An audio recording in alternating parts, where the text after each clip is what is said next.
Taylor Swift, the undisputed queen of confessional songwriting and chart-topping anthems, has long captivated the world with her ability to weave personal narratives into universal hits. From the twangy tales of youthful romance in her country roots to the synth-pop dissections of fame in her latest eras, Swift's career has been a masterclass in reinvention. Yet, in a surprising twist during a lively radio appearance on the Radio 2 Breakfast Show with host Scott Mills, the artist behind the newly released album The Life of a Showgirl hinted at an entirely new vocation lurking in her skill set: espionage.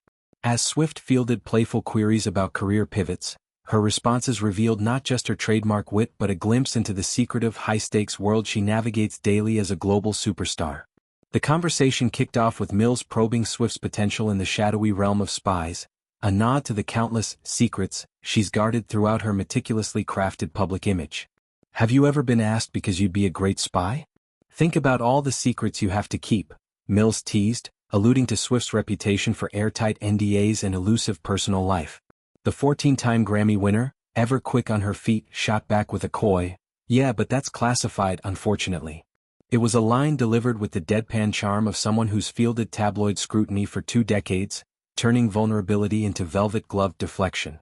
Swift's ability to keep her inner circle impenetrable, whether shielding relationships from paparazzi or timing album drops with surgical precision, has long fueled speculation about her spy-like prowess. Fans have joked about her Easter eggs hidden in lyrics and videos, akin to coded messages in a thriller novel. Delving deeper, Mills zeroed in on what aspect of spycraft Swift might excel at most. Without missing a beat, she quipped, "I think the entering and exiting buildings without being seen. It's a skill honed from years of dodging fan swarms and media ambushes, where every red carpet arrival is a tactical maneuver." Swift elaborated on the practical absurdities of her fame, admitting, "No. Look, here's the thing, sometimes I just can't deal with it." The "it" being the relentless machinery of celebrity logistics, private jets, decoy cars, and armored SUVs that turn simple outings into covert operations. In a burst of self-deprecating humor, she added, "Yeah, and in those times I won't deal with it. So yeah, I'm just digging tunnels under every building I go into." The image of Swift, pickaxe in hand, burrowing like a pop culture mole rat, elicited peals of laughter from listeners, but it also underscored a deeper truth: the exhaustion of perpetual vigilance. This whimsical exchange wasn't mere banter. It touched on the isolation that accompanies superstardom. Swift's career, marked by eras of evolution, from fearless, wide-eyed optimism to folklore's introspective folk, has always balanced vulnerability with control. Her latest album, The Life of a Showgirl, channels the glitz and grit of performance life, with tracks that dissect the thrill of the stage against the toll of invisibility off it.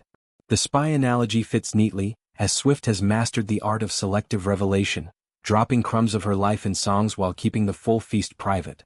Critics have praised the album for its thematic depth, blending Vegas glamour with introspective ballads that echo her real-life transitions. Shifting gears, Swift addressed the grueling demands of touring, a cornerstone of her empire that recently culminated in the record-shattering Eras Tour. In a prior chat on BBC One Radio, she confessed a reluctance to embark on another such odyssey anytime soon. "I knew it was crazy what was happening. We have never had anything happen like that. I've been with my band for a very long time," she reflected, evoking the familial bond with her longtime collaborators. The tour, a 3-hour spectacle traversing her discography, grossed over $1 billion and redefined live entertainment.